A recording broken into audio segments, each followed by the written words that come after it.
Och så har jag faktiskt fått min näst största gädda på en jiggskalle som jag köpt från Temu. Den vägde nästan 9 kilo och tog på en liten jigg. Det hela började ganska tidigt, 8-10 års åldern. Min morfar tog med mig ut och fiskade. Fisket var väl givetvis inte det absolut viktigaste, utan det var ju att få komma ut och tillbringa tid med morfar. En klasskompis till mig i mellanstadiet frågade om jag ville följa med ut och fiska. Och han lånade ut lite grejer till mig som då var en helt annan klass.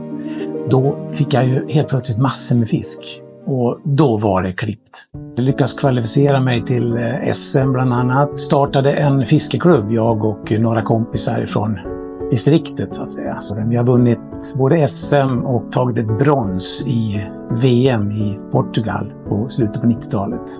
Men när första barnet kom, då började jag att trappa ner på tävlandet.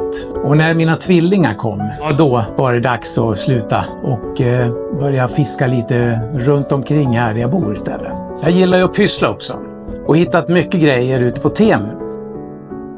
Ja, det som är fördelen med Temu, det är ju att priserna är oftast rimliga och man kan ju köpa grejer då som man inte vågar köpa här hemma för man vågar testa och chansa lite grann. Men det finns ju också saker som man kan ha för att tillverka egna grejer och det är sånt som faktiskt saknas i många butiker här hemma.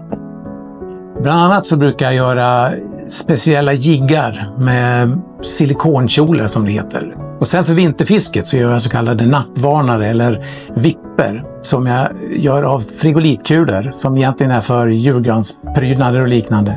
Det absolut bästa jag köpt från Temu, det är min gäddhandske. Den har räddat mig från massor av blodiga fingrar när jag ska handlanda gäddor med vassa tänder och gälar. Och så har jag faktiskt fått min näst största gädda på en jiggskalle som jag köpt från Temu.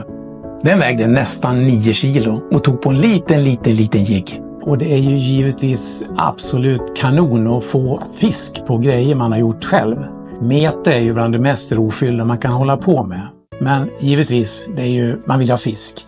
Så det är spänningen när flötet dyker och när man känner också att det är en riktigt stor fisk på. Så det är ju det bästa. Som tävlingsmänniska så vill jag förstås ha koll på vad fisken väger.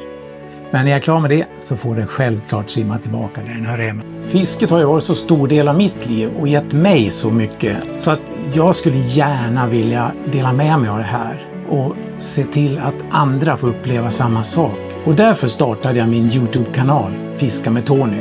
Fisket har varit och är en jättestor del av mitt liv. Och kombinationen av utmaningar och få vara ute i naturen, men också få uppleva de här ögonblicken av samvaro som jag hade tillsammans med min morfar när jag var liten.